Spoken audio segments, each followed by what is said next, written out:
Hello, I'm Severn Suzuki speaking for ECHO, the Environmental Children's Organization. We're a group of 12 and 13-year-olds trying to make a difference.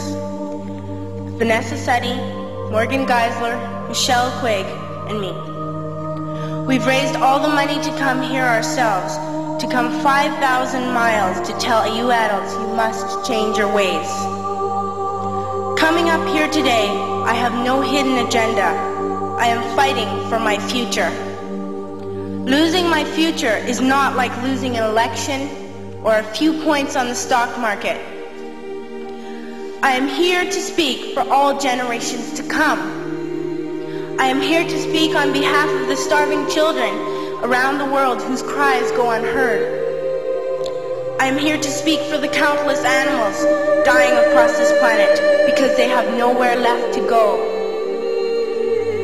I am afraid to go out in the sun now because of the holes in our ozone. I am afraid to breathe the air because I don't know what chemicals are in it.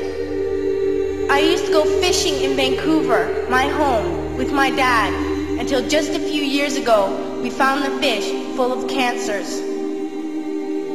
And now we hear of animals and plants going extinct, every day vanishing forever. In my life, I have dreamt of seeing the great herds of wild animals, jungles and rainforests full of birds and butterflies. But now I wonder if they will even exist for my children to see. Did you have to worry of these things when you were my age? All this is happening before our eyes, and yet we act as if we have all the time we want and all the solutions. I'm only a child and I don't have all the solutions. But I want you to realize, neither do you. You don't know how to fix the holes in our ozone layer. You don't know how to bring the salmon back up a dead stream. You don't know how to bring back an animal now extinct. And you can't bring back the forest that once grew where there is now a desert. If you don't know how to fix it, please stop breaking it. Here, you may be delegates of your government, business people, organizers, reporters, or politicians, but really, your mothers and fathers, sisters and brothers, aunts and uncles, and all of you are someone's child. I'm only a child, yet I know we are all part of a family, 5 billion strong, in fact 30 million species strong. And borders and governments will never change that. I'm only a child, yet I know we are all in this together and should act as one single world towards one single goal. In my anger, I am not blind, and in my fear, I am not afraid of telling the world how I feel. In my country, we make so much waste. We buy and throw away, and yet northern countries will not share with the needy. Even when we have more than enough, we are afraid to share. We are afraid to let go of some of our wealth. In Canada, we live the privileged life, with plenty of food, water, and shelter. We have watches, bicycles, computers, and television sets. The list could go on for 2 days. 2 days ago here in Brazil, we were shocked when we spent time with some children living on the streets. This is what one child told us. I wish I was rich.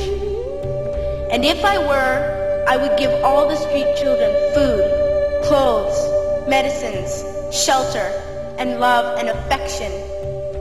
If a child on the streets who has nothing is willing to share, why are we who have everything still so greedy?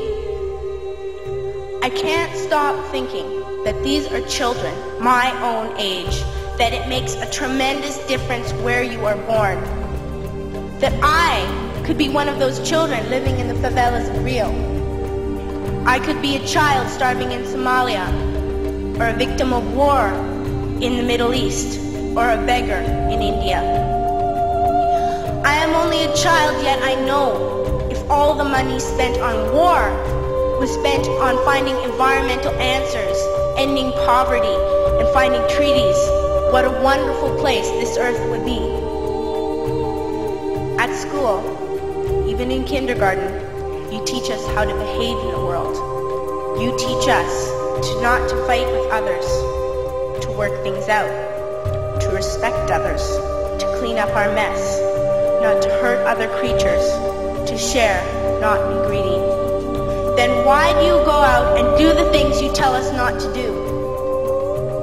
Do not forget why you are attending these conferences, who you're doing this for. We are your own children. You are deciding what kind of world we are growing up in. Parents should be able to comfort their children by saying, everything's going to be all right. It's not the end of the world, and we're doing the best we can. But I don't think you can say that to us anymore. Are we even on your list of priorities? My dad always says, you are what you do, not what you say. Well, what you do makes me cry at night. You grown-ups say you love us, but I challenge you, please, make your actions reflect your words. Thank you.